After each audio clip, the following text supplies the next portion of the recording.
Hello students. Today आज हम NCERT की बुक का 11th क्लास का 4 चैप्टर साइकोलॉजी सब्जेक्ट का, जिसका नाम है ह्यूमन डेवलपमेंट, उसमें वेरी इंपॉर्टेंट टॉपिक है दैट इज एडल्टहुड स्टेज हम डिस्कस करेंगे। जैसा कि हमने प्रीवियस वीडियोस में पढ़ा था कि बहुत सारी स्टेजेस ह्यूमन की होती हैं, जैसे प्री नेटल होता है, इन्फेंसी होता है, चाइल्डहुड होता है, एडलोसेंट होता है। तो एडलोसेंट के बाद सबसे लास्ट स्टेज आती है एडल्टहुड स्टेज। तो सबसे पहले ये देखते हैं कि एडल्ट का मीनिंग क्या होता है, बेसिक मीनिंग क्या है। एडल्ट का मीनिंग ये होता है कि पर्सन जो रिस्पॉन्सिबल होता है, जिसके अंदर रिस्पॉन्सिबिलिटी की फीलिंग होती है, और जो मेच्योर होता है, जो सही समय पे सही डिसीजन लेने की एबिलिटी रखता है, जिसमें मैच्योरिटी आ जाती है। एंड वेरी इंपॉर्टेंट, जो सेल्फ सपोर्टिंग होता है, जिसका नेचर सेल्फ सपोर्टिंग होता है, जो खुद अपने आप को चैलेंजेस में सपोर्ट करता है और चैलेंजेस को ओवरकम करता है, और सोशिएबल होता है। सो एडल्ट पर्सन कौन होता है? जो रिस्पॉन्सिबल है, मैच्योर है, सेल्फ सपोर्टिंग है, सोशिएबल है। तो जो पर्सन के अंदर क्वालिटीज आने लगती हैं उसकी लाइफ में, मतलब वो एडल्टहुड स्टेज में एंटर कर रहा है। अब सबसे बड़ी बात, ये जो एडल्टहुड स्टेज है, this is divided into 3 parts. First is early adulthood stage, second is middle adulthood stage, and third is called old stage. तो इसका जो स्टेज है लाइफ में, ये होता है स्पैन इसका 21 ईयर्स से लेके होल लाइफ। एडल्टहुड स्टेज का जो लाइफ स्पैन है वो 21 ईयर से चालू हो जाता है एडोलेसेंट के बाद, और पूरी लाइफ में वो स्टेज ह्यूमन में एग्जिस्ट होता है। अब देखते हैं अर्ली एडल्टहुड क्या है। अर्ली एडल्टहुड का जो टाइम है that is from 21 to 40 years. तो अर्ली एडल्टहुड का टाइम 21 टू 40 ईयर्स है।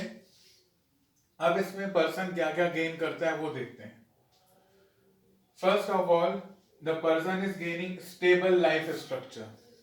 अब सबसे बड़ी बात कि पर्सन में स्टेबिलिटी होनी चाहिए, उसके थॉट्स में, उसके थिंकिंग पैटर्न में। अगर माइंड में बहुत ज्यादा थॉट्स फ्लक्चुएट होते हैं, बदलते हैं, तो पर्सन अपने ट्रैक पे अचीव नहीं कर पाता है अपने गोल को। तो यहाँ पे पर्सन क्या सीख जाता है? अपने थॉट्स को स्टेबलाइज करना, ताकि वो अपने जो डिसाइडेड गोल है उस पर अचीव करने के लिए वो ट्रैक पे चल के अपनी स्पीड को बढ़ा सके। So there is a stable life structure. And very important, यहाँ पे एक सबसे बड़ा चेंज है, चेंज को बोलते हैं ट्रांजिशन। तो यहाँ पे क्या ट्रांजिशन है? दैट इज कॉल्ड, पर्सन जो डिपेंडेंट होता है, हमारी जो डिपेंडेंसी होती है, जैसा कि हम देखते हैं कि चाइल्डहुड से हम डिपेंड हो जाते हैं अपने पेरेंट्स के ऊपर, क्योंकि हम लर्निंग स्टेज पे होते हैं, हम कमाते नहीं हैं, we don't earn anything. But when we are entering into the adulthood stage, तो हम, हमारी जो डिपेंडेंसी वो खत्म हो जाती है, और क्या चालू हो जाता है? Independency. Because we feel to become independent for earning our life, for getting the better earning for our life, and to gain the confidence। तो हमारा जो डिपेंडेंसी लेवल है वो रिड्यूस होके हम किस की तरफ चेंज हो जाते हैं, हमारी लाइफ किसकी तरफ चेंज हो जाती है? हमारी लाइफ में क्या आ जाता है? इंडिपेंडेंसी आ जाती है। So this independence is bringing confidence in our life, so that we can face each and every challenges in our life which is coming in front of us। अब करियर की बात करें। करियर में क्या हमारा confidence gain हो रहा है? हम कैसे मैच्योर होते हैं? करियर में हम मैच्योर होते हैं that is we get the adequate amount of earnings for living. हम एश्योर हो जाते हैं एडल्टहुड स्टेज में आके कि हमारी जो अर्निंग्स है, हमारी जो बेसिक नीड्स है वो हमें हमेशा मिलेगी। हम कॉन्फिडेंट हो जाते हैं, और हमारे स्किल्स इतने डेवलप हो जाते हैं एडल्टहुड स्टेज पे, मैच्योरिटी लेवल पे आ जाते हैं कि हम अपनी कॉम्पिटेंसी को शो कर पाते हैं। हम ये शो कर पाते हैं कि we are able to compete with other person. हमारे अंदर इतनी एबिलिटीज होती हैं, हमारे अंदर ऐसी एबिलिटीज स्किल्स क्रिएट हो जाती हैं जिससे हम कॉम्पीट कर पाते हैं, हम अपनी कॉम्पिटेंसी को प्रूव करते हैं. And once we prove the competency, we deal with the competition, we deal with the challenges. हम challenges को deal कर रहे हैं. Very important.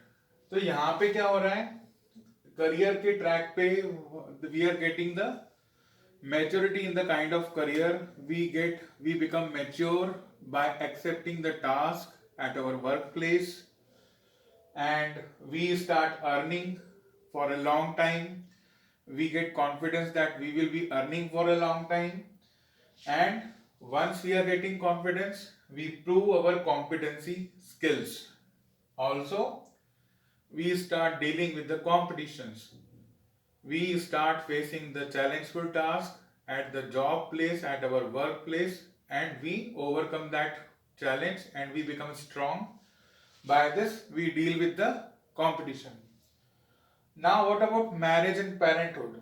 Because at the age of 25 to 40 years, in between that, you become married and you become parent of a child, of your child. So, for getting the maturity level in the marriage life, what is important?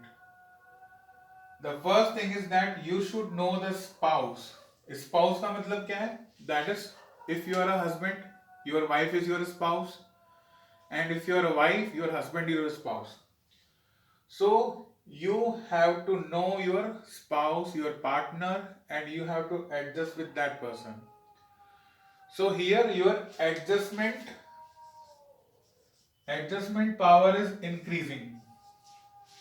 जो हमारा adjustment ability वो increase हो जाती है.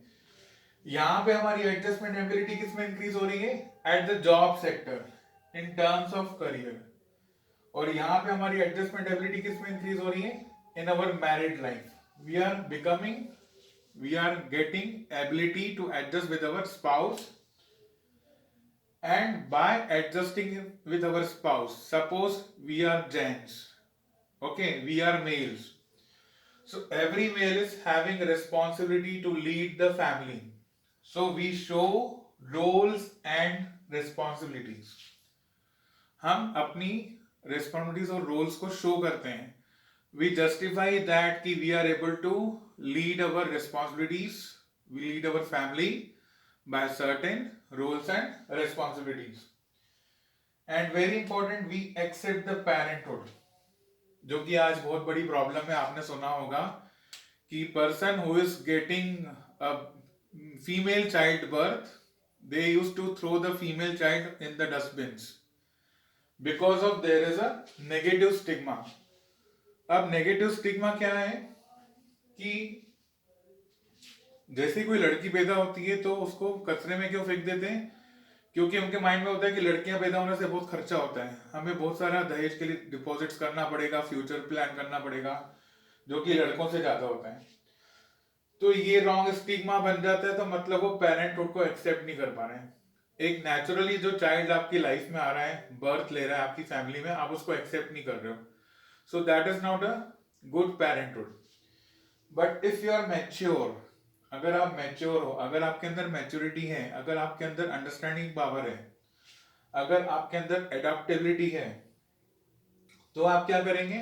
आप parenthood को accept करते हैं.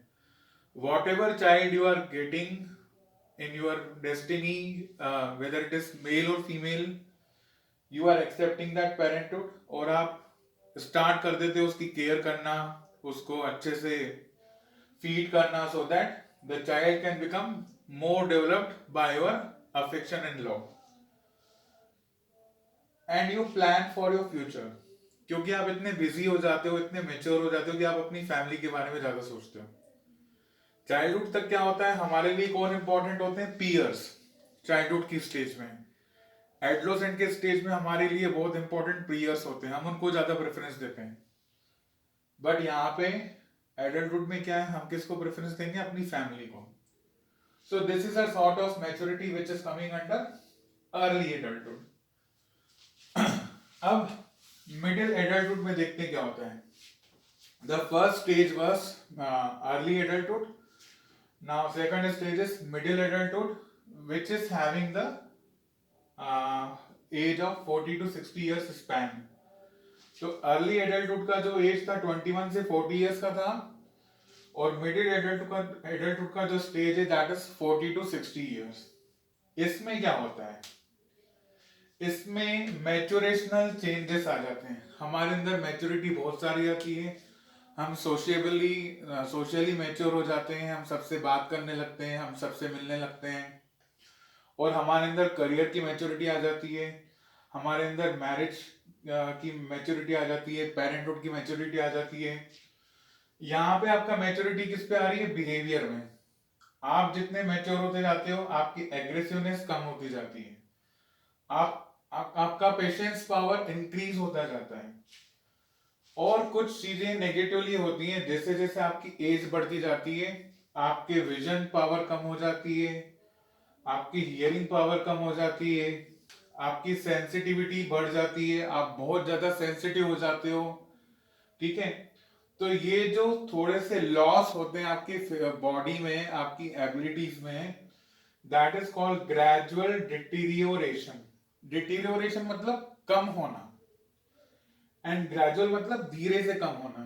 तो जैसे जैसे पर्सन बढ़ती एज में जाता है, एंटर करता है, तो उसकी विजन पावर कम हो जाती है, वो कम सुनने लगता है, उसकी एबिलिटी कम हो जाती है, उसका हियरिंग लॉस हो जाता है, और सबसे इंपॉर्टेंट यहाँ पे वो ज्यादा सेंसिटिव हो जाता है. अब सेंसिटिव मतलब क्या है कि वो बहुत जल्दी रिएक्ट करता है इमोशनली, बहुत जल्दी उसके अंदर इमोशंस आ जाते हैं, बर्स्ट आउट हो जाते हैं, वेदर इट इज हैप्पी और sad emotions.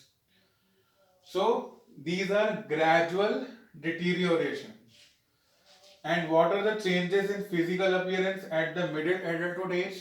It means the person is having the wrinkles on face and grey hair, weight में gain और loss होता है, बहुत सारी बीमारियां भी हो जाती हैं. एंड कॉग्निटिव चेंजेस में क्या है, कॉग्निटिव मतलब the way we understand our surrounding, the way we percept our surrounding, the way we learn from our surrounding, that is cognition. तो कॉग्निटिव चेंजेस क्या है, डिक्लाइन इन मेमोरी रिटेंशन. हमें जो facts memory में ज्यादा time तक रखना है वो हम रिटेन नहीं कर पाते हैं eight middle adulthood stage. And short term memory ज्यादा होती है. जैसे कि आपने मोबाइल नंबर याद किया तो आपको 10 दिन तक याद होगा, दैट इज शॉर्ट टर्मली आपको याद होगा. पर वही मोबाइल नंबर आप अगर 12 दिन बाद आफ्टर 30 डेज अगर आप याद करेंगे, रिकॉल करेंगे, तो वो शायद आपको याद नहीं होगा. इट मीन्स कॉग्निटिवली क्या हो रहा है कि आपकी लॉन्ग टर्म मेमोरी वीक हो रही है, शॉर्ट टर्म मेमोरी नॉर्मल है. और as per you are getting a lot of experience, you got a lot of experience, आपकी विजडम मेंटेन है.